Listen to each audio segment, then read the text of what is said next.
गंगा आयब भेटी कुलो कमलो पतंगा। जय हो।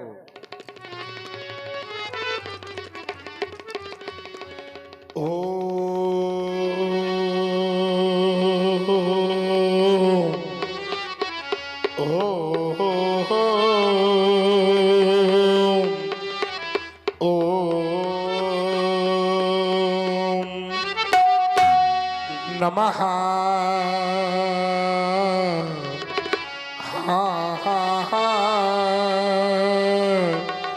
शिवाय। अरे सौराष्ट्र देशे दिशते तीरम में ज्योतिर्मयम् चंद्रकलावतंशम् भक्ति प्रदानाय कृपावतीर्णतम तम सोमनाथम शरणं प्रपद्ये श्रीशैल शृंगे विबुधातिशंगे तुलात्रितुंगे विमुदावतंशम् तमर्जुनम मल्लिक पूर्वमेकम नमामि संसार समुद्र सेतुम अवंतिकायां विहितावतारम भक्ति प्रदानाय सज्जनानां अकाल मृत्योर परिरक्षणार्थम वंदे महाकाल महासुरेशम वंदे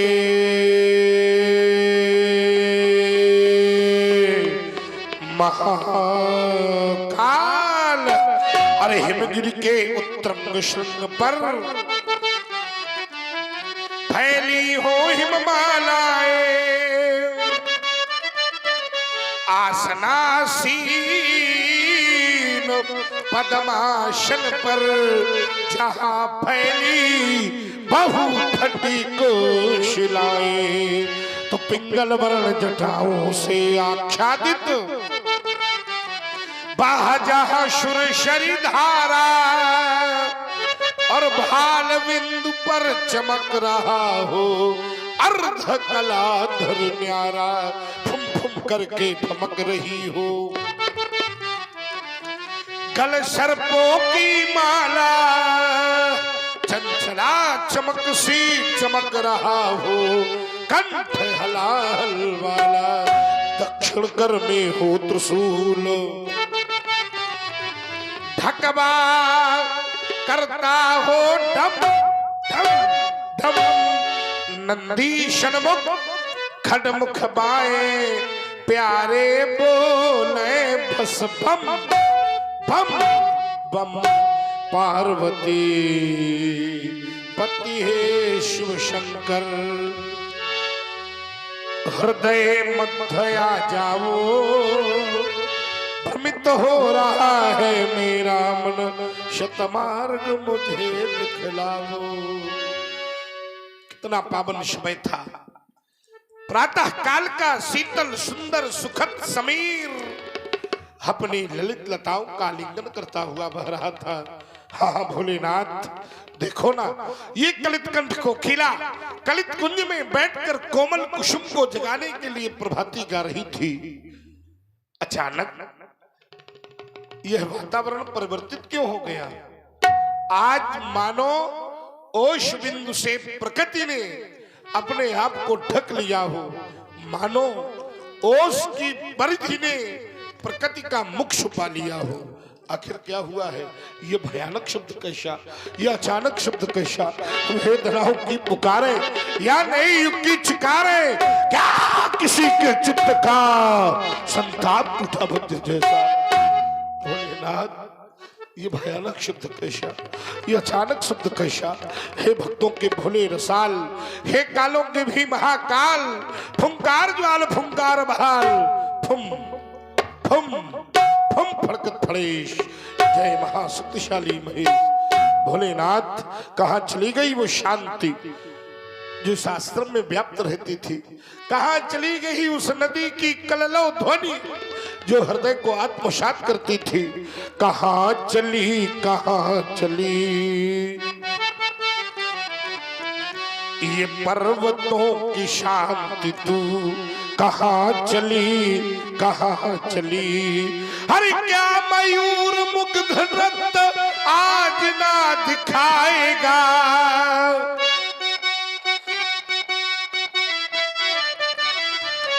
क्या किसी कमल में अब भ्रमर न गुनगुनाएगा? कौन सा ये शब्द चीत्कार कर चला गया? क्या प्रभात रात को न भैरवी सुनाएगा? क्या प्रभात रात को न भैरवी सुनाएगा? तो फूल बन खिली नहीं, फूल बन खिली नहीं है आज क्यों कली कली? कहाँ चली, कहाँ चली ये पर्वतों की शांति तू? कहाँ चली? ऐसा क्यों लग रहा है? क्या प्रलय होने वाली है? व्यास जी, नहीं, प्रलय का समय नहीं हो सकता। क्यों?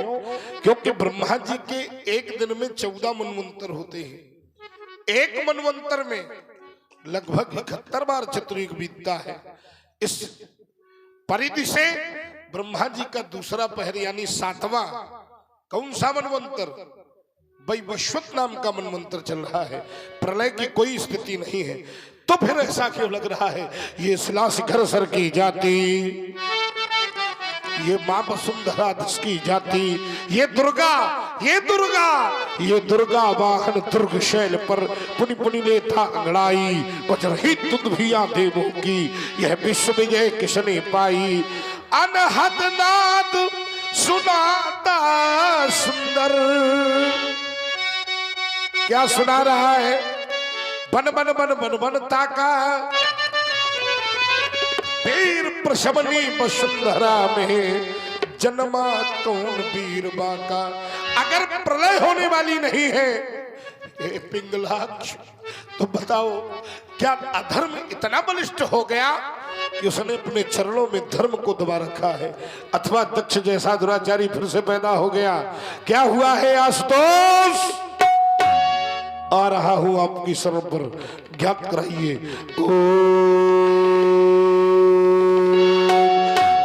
हो गया है, दीगर कोई बात नहीं। अजगत तोरानी आइए ने है कहीं कोई, सावधान सिर ध्वज। आज मिथिला के खंड खंड भूखंड में परस का नर्तन होगा। आज मृत्यु का आह्वान होगा। मिथिला में रणचंडी बनकर नाचेगी मृत्यु। सावधान सावधान सावधान। हाँ शोक शोक, हाँ महाशोक। गुरुद्रोही कौन हुआ पैदा? भगवर से बढ़कर बलशाली ये वसुधा में कौन हुआ पैदा? बीत गए लाखों अनेक युग, आया नहीं शूर सामने में। आ गया काल अब किसका है, ले लिया परशु। आश्रम के देवी देवताओं, आश्रम की रक्षा करना, वन देवियों, वन की रक्षा करना।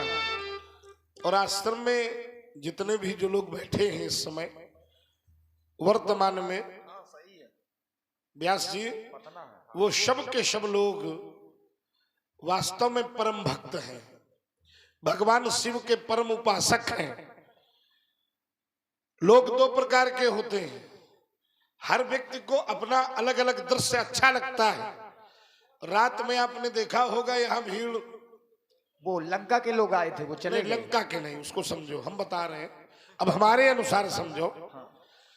जिन पर राम जी की कृपा है, प्रभु कृपा है, वो लोग यहाँ बैठे हैं, क्योंकि अब शुरू हो रहा है सत्संग और नाच देखने वाले लोग अपना चले गए हैं। सत्संग सुनने के लिए अति हरि कृपा जाए पर होई पांव दे यह मारक।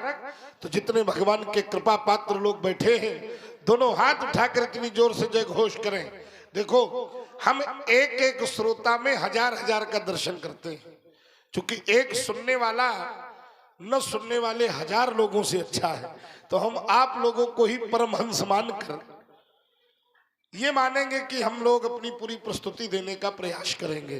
तो जितने अच्छे लोग बैठे हैं, उठाइए दोनों हाथ। और इस देखो, ठंडी तो है ही है, लेकिन आध्यात्मिक जाड़ा छोड़ो, जड़ता जाड़ विषम उर लागा और गयौ न मज्जन पाऊ अभागा।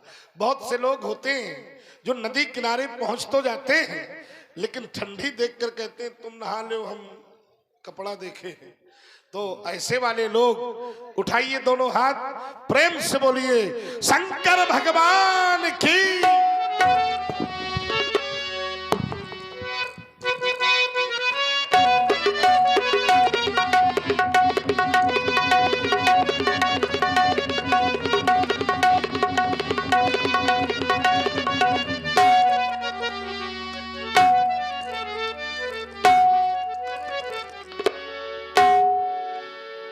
देखत भृगुपति बेसु कराला, उठे सकल भय बिकल भुवाला। पितु समेत कही कही निज नामा, लगे करन साप दंड प्रणामा। जनक बहोरी आई सिर नावा, आई सिर नावा।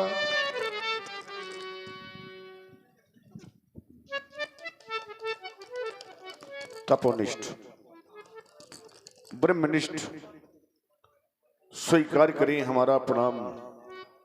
आपके श्री चरणों में कोट कोट नमन है, स्वीकारें। अहो भाग इस मिथिला का, हे तपोनिष्ठ अभिनंदन है। और कृत हुई ये मिथिला समाज, और करिला जनक पद बंदन है। जो पर स्वार्थ में जीता है और पर स्वार्थ में मरता, हमने जाना है उसके हर आंसू यह रामायण, और उसकी हर बोली गीता है। जनक व्यास जी, हर शब्द के दो अर्थ होते हैं। एक शब्दार्थ होता है और दूसरा भावार्थ होता है। जनक शब्द का शब्दार्थ तो व्याकरण कहती है केवल पिता ही होता है, लेकिन भावार्थ में जनक के कई अर्थ हो सकते हैं। जैसे जो जन जन की जान को बचाने में अपने जीवन का सर्वस्व लुटा दे, उसका नाम जनक। सत्य जिसके पीछे चलने के लिए विवश हो जाए, उसका नाम जनक। जो वैराग्य की प्रतिमूर्ति बन जाए, उसका नाम जनक। और जो भगवान को भी अपने दरवाजे पर आने के लिए विवश कर दे, उसका नाम जो गौरव गरिमा ज्ञान बढ़ावे है वही जनक। जो ऋषियों का सम्मान करावे है वही जनक। इतना ही नहीं, अरे जो धरती से कन्या उपजावे। कभी राजा को राज्य छोड़कर हाथों में कृषक की भांति हल लेकर धरती का कर्षण करना पड़े तो उसकी साधना में इतना बल होना चाहिए कि ये धरती भी कन्या पैदा करने के लिए विवश हो जाए। जो धरती से कन्या उपजावे है वही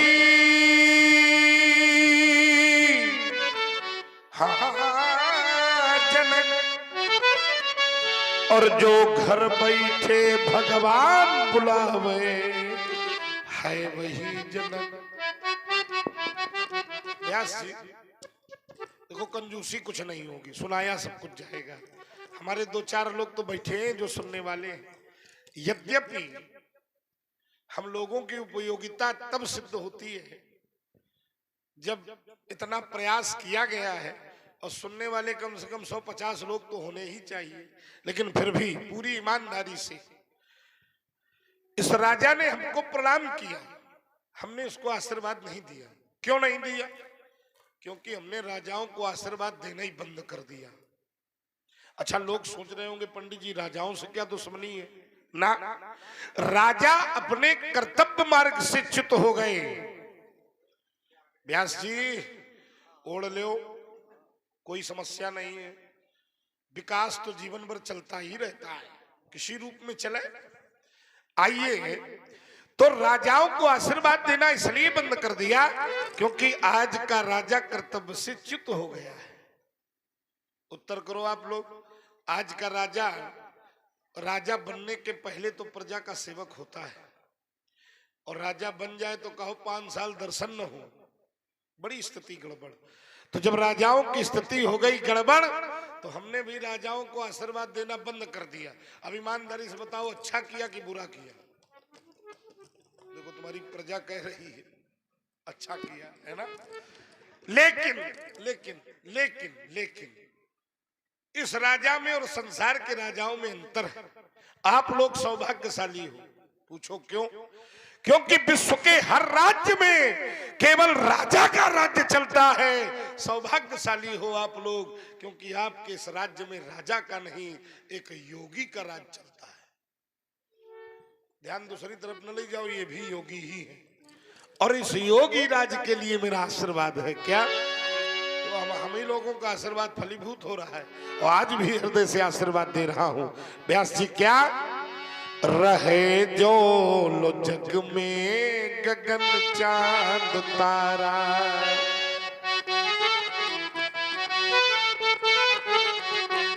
चमकता रहे कीर्ति का ये सितारा।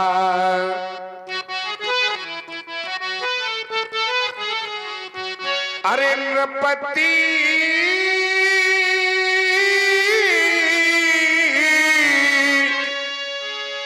व्यर्थ जावे न जीवन तुम्हारा, रहे जो जग में गगन चांद तारा। जाओ सिर ध्वज, तुम्हारा कल्याण हो। इस राज्य के राजा के लिए और इस ग्राम के राजा के लिए, दोनों के लिए मेरा आशीर्वाद है। जाओ, शुभाशीष, कल्याणमस्तु, तुम्हारा सदैव कल्याण हो। सिय बुलाई प्रणाम करावा। ले आओ सीता की सखियों, हमारी बेटी को लेकर के हमारे समीप आओ।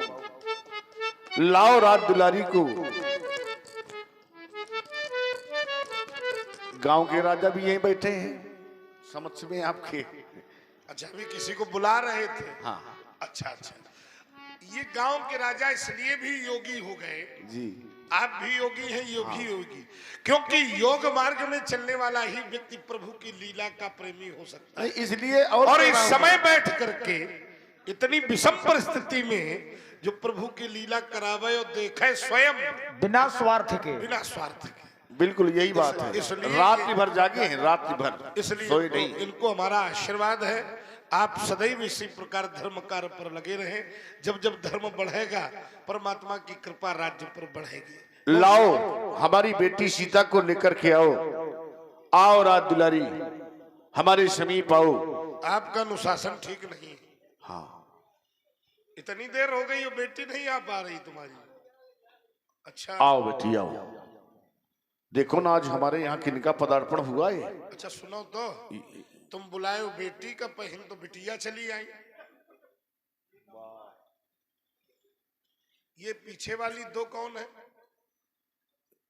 ये सीता की सखियां हैं। अच्छा ये विवाहिता है कि अविवाहिता है? हाँ, विवाहिता भी है, अच्छा, अविवाहिता अच्छा भी है। देख के बताओगे है? देख, शास्त्र क्या कहता है, इनका विवाह हुआ है कि नहीं हुआ? नहीं, देख लो कितना गड़बड़ मिथिला में चल रहा है। राजा जनक कहते हैं कि मेरी बेटियों का विवाह नहीं हुआ है, और हम देख रहे हैं तो प्रतीक चिन्ह विवाह वाले दिखाई दे रहे हैं। अब हम किसकी बात माने, जनक की माने कि प्रत्यक्ष को प्रमाण मांगे? नहीं, जो आप प्रत्यक्ष देख रहे हैं, हाँ तो बेटी के साथ में ये लोग गई थी गिरजा पूजन करने के लिए। अच्छा। अब माथा टेक दिया तो जो लालिमा दिख रही है वो लालिमा माता केवल माथे हेम लाग और कहूं न लाग। वो सिर्फ दिखा हुआ है। ऐसी जगह लाग जहां लगने के बाद व्यक्ति को विवाह, स्त्री को विवाहिता सब, चलो कोई बात नहीं, आपकी व्यवस्था है। ये बिटिया, हाँ ये भी बेटी ही है। बेटी ही है, इतना संकोच में काहे बोल? भाई भाइयों की बेटियां हैं मेरी ये। अरे तो आपके परिवार की तो है। हाँ, इसको विदेश भेजा था क्या कहीं पढ़ने? विदेश तो नहीं भेजा था, सभ्यता थोड़ी भूल गई है, लेकिन अब सुधार हो रहा अच्छा है। किसी पुत्री के द्वारा कोई अनुचित व्यवहार किया जाए तो ईमानदारी से बताओ दोषी पिता होता है कि नहीं? हाँ जरूर होता है। आपने इनको ये नहीं बताया कि सर ढक के आया जाता नहीं है? वो तो स्वीकार कर रहा हूँ, पहले मैंने कहा है, बताया है, लेकिन हम अनभिज्ञ है थोड़ा। चलो इसको शिक्षा दे दें। हाँ देंगे अभी। अभी देंगे? हाँ हाँ ठीक है, तुरंत अनुशासन में ले। बिल्कुल बिल्कुल। आइए हम देखिए, हमारा कोई व्यक्तिगत विरोध नहीं है, लेकिन लीला के जो धरातल है उनको हमें बड़े भाव से जीना चाहिए, सेवा के भाव से जीना चाहिए। भारत की संस्कृति, अच्छा अपने तरफ नहीं जिया जाएगा तो हम तो भगवान भरोसे, इसलिए यहाँ इसको बड़े भाव से जीना चाहिए। तो आहा, अब इस बेटी को मैंने देखा, गजब हो गया, हाथ जोड़े खड़ी है। जनक ऐसा लग रहा है कि केवल तेरी बेटी नहीं है, मानो स्वयं मां भारती अपना समूचा श्रृंगार करके परशुराम को दर्शन देने के लिए आकृष्ट हो गई है। विदेशों में हाथ नहीं जोड़ा जाता प्रधान जी, विदेशी बिटिया के घर में जाओगे तो हाथ हिलाएगी, हमारे बेटी के घर में जाओगे तो हाथ जोड़ेगी। हाथ जोड़ने का भाव अतिथि देवो भवः, माने घर में आया हुआ मेहमान केवल मेहमान नहीं है, हमारी संस्कृति कहती है वो साक्षात भगवान है। दुर्भाग्य, विदेशी बेटी के घर में जब कोई जाता है तो हाथ हिलाती है। हमने पूछा हमारे घर में तो भगवान मानते हैं, तुम लोग हाथ क्यों हिलाती हो? उसने कहा पंडित जी हमारे यहाँ समय कम होता है। हमने कहा समझ लिया, तुम ये कहना चाहती हो कि आज तो दर्शन दिया, अब दोबारा मुंह न दिखाओ भला। ये पाश्चात्य सभ्यता है। दुर्भाग्य ये है, मुझे कहते हुए संकोच नहीं है कि वर्तमान में मेरे देश में भी ये संस्कृति हावी हो रही है। देखो भारत की संस्कृति जब खड़ी होगी तो उसके तन पर साधना की साड़ी पड़ी होगी, दया का दुपट्टा उड़ा होगा, आंखों में करुणा का काजल लगा होगा, पवित्रता की पायल पहनी होगी, कर्मों का कर्णफूल होगा, मानवता की मांग पर शीतलता का सिंदूर भरा होगा, और हंसमुखता के होंठ पर अगर लाज की लाली लगी हो तो समझ लेना कि खड़ी होने वाली नारी केवल भारत की ही हो सकती, दूसरी नहीं हो सकती। बड़ी दिव्य बालिका है। सही सही बताओ तुम्हें गंगा की कसम है, ये जाई हुई बालिका है या कहीं से पाई है? गजब हो गया, क्योंकि जाई हुई बालिकाएं पीछे दिखाई दे रही हैं, ये स्वयंभू बालिका होगी। कौन है ये बालिका? न जाने क्यों आज मैया गौरा की भांति दिखाई दे रही है। मैया क्या तुमने अवतार ले लिया? अगर तुमको आज मिथिला में अवतार लेना था माँ, तो आज इस रूप में नहीं आना था। यदि आना ही अम्ब था तो करना ना विलंब था, साथ में माता तुमको खप्पर भी ले आना था। नहीं नहीं, क्या मैया लक्ष्मी? नहीं नहीं, क्या मैया वीणा पाणी? नहीं, क्या मैया अरुंधति? नहीं, क्या मैया अनसुईया? नहीं, क्या मैया कुसमांडा? जनक, ऐसा क्यों लगता है कि तुम्हारी बेटी आज मानो साक्षात मेरी माता भुवनेश्वरी का स्वरूप लेकर परशुराम को दर्शन देने के लिए खड़ी है। भूपति तुम्हारे भवन भगीरथ, गंगा सी लहराती,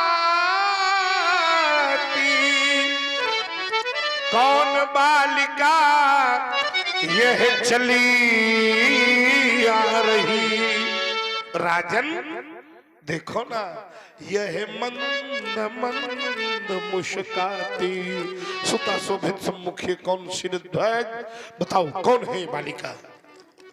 इस बालिका के जीवन के संदर्भ में एक करुण कहानी है महाप्रभु। कौन सी कहानी? श्रवण करें आप। सुना मैं, सुना मैं। दादा की रही थी ज्वाला में, हाँ, ये नर नारी नीर बहाते थे। मिथिला की ये दशा। सब चलती चला से और ये सूखी गए, फिर और ये बच्चे बूढ़े चिल्लाते थे। ऐसा क्या हो गया था मिथिला में? मैं देख रहा था खड़े खड़े। हाँ हाँ, 12 वर्षों का अकाल पड़ गया मेरी राज्य में। वाह, देवर्षि नारद आए। क्या कहा? देवर्षि नारद के कथनानुसार मैंने हल कर्षण किया और धरा से इस कन्या को प्राप्त किया। ये वही बालिका है भगवान। हाँ हाँ, सन्मुख जो शोभा पाती है, आशीर्वाद इसे दे भगवान।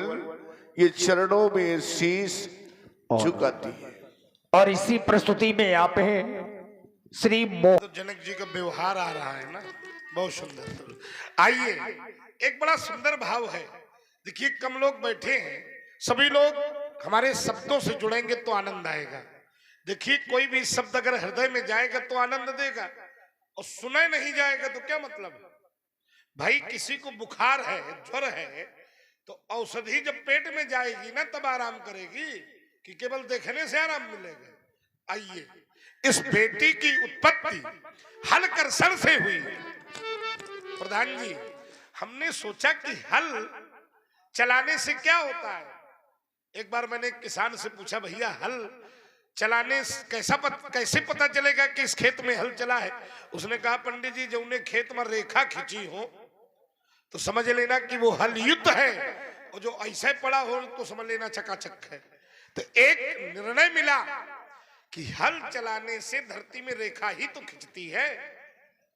बेटी, तुम्हारी उत्पत्ति हल के द्वारा बनाई गई रेखा से हुई है। सभी लोग जुड़ेंगे। मेरा आप हैं ददवारा डेरा से, ये 11 पुष्प। प्रधान जी सुन रहे हैं तो मैं संतोष होगा कि प्रतिनिधि सुन रहा है, तो पूरे गांव तक कभी न कभी बात तो पहुंचे जाएगी कि परशुराम जी ने क्या सुनाया। आइए, इस बेटी की उत्पत्ति हल के द्वारा बनाई गई रेखा से हुई है। एक बात याद रखना विद्वानों, जो व्यक्ति जहां से पैदा हो उसको उसका सम्मान सदैव करना चाहिए। बिटिया रानी, अगर तुम्हारी उत्पत्ति हल के द्वारा बनाई गई रेखा से हुई है तो अपने जीवन में सदैव रेखाओं का सम्मान करते रहना। जब तक तुम करोगी रेखा का सम्मान, तुम्हारे जीवन में आएगा आत्मसम्मान, तुम्हारे जीवन में आएगी प्रसन्नता। लेकिन जब तुम कभी किसी दिन किसी परिस्थिति में पढ़कर तुमने जीवन में कोई भी रेखा पार कर दी, तो वही दिन तुम्हारे लिए दुखों का पहाड़ लेकर के आएगा। भाई तुम्हारी उत्पत्ति हल की रेखा से है और तुमने कोई रेखा की पार, तो वही दिन दुखों का होगा पहाड़। हमारी बात मानती रहोगी तो रहोगी चकाचक, नहीं तुम जाने हो तुम्हार काम जाने। बताना हमारा धर्म है, आशीर्वाद है हमारा। क्या नाम है इस बेटी का? सीता। बहुत दिव्य नाम है। किसने रखा था? देवर्षि नारद जी ने। अच्छा प्रधान जी, एक बात और अनुभव करो, कभी कभी किसी का नाम बहुत अच्छा होता है, क्यों? काम देखो तो बहुत गड़बड़ होता है। कहो नाम होए नारायण और काम करे धुंधकारी वाले। बहुत से लोग मिले होंगे रात्र में, आपने देखा होगा, लेकिन इस बिटिया का नाम भी अच्छा है। सीता शब्द पर जब मैं विचार करता हूँ तो जो साहित्य का सृजन करे उसका नाम सीता, जो सौम्यता की परिपूर्ति बन जाए उसका नाम सीता, जो सतीत्वता को वर्ण करे उसका नाम सीता, जो सत्य साहित्य के सृजन में जीवन को लगा दे उसका नाम सीता, जो शास्त्रों का चिंतन करे उसका नाम सीता, जो साधुओं की सेवा करे उसका नाम सीता, जो शस्त्रों की रक्षा करे उसका नाम सीता, जो साधुओं के मध्य रहे उसका नाम सीता, और जो शत्रुओं का विनाश करा दे उसका नाम सीता। सीता सीता राज रानी बनो। सिर्फ राजा रानी। अच्छा जनक जी कुछ कम प्रसन्न है। हमने कहा रानी बनो तो उन्होंने पूछा सिर्फ रानी? राजा की बेटी है तो रानी तो बनेगी बनेगी। प्रश्न तो तुम्हारा ठीक है, कोनो किसान की पत्नी थोड़ी बनेगी। तो चलो और सुधारे दे रहे हैं, महारानी बनो। अच्छा बड़ी पवित्रता के साथ मैं एक तर्क यहां दे दूं, इस समय राजा की रानियां बहुत होती हैं, लेकिन महारानी तो वही रानी बनती है जो राजा को प्राण प्रिय होती है, ठीक है ना? लेकिन मेरा आशीर्वाद है जनक, तुम्हारी बेटी का जो भी पति होगा और इसका मुख देखने के बाद जब अपनी पत्नी को कुछ भेंट करेगा तो इसे वस्तु नहीं अपितु वचन भेंट करेगा, और वो इससे कहेगा कि मैं तुम्हारे अतिरिक्त कभी दूसरा विवाह ही नहीं करूंगा। और मेरा हृदय कहता है सीता के पति का चरित्र देखकर आगे आने वाले समय में बहु विवाह की प्रथा समाप्त हो जाएगी। इसलिए महारानी और इसे धरा की सुबह सुबह कहानी बनोहा राज रानी महारानी, क्योंकि तुम धरा मूर्ति हो और विश्व की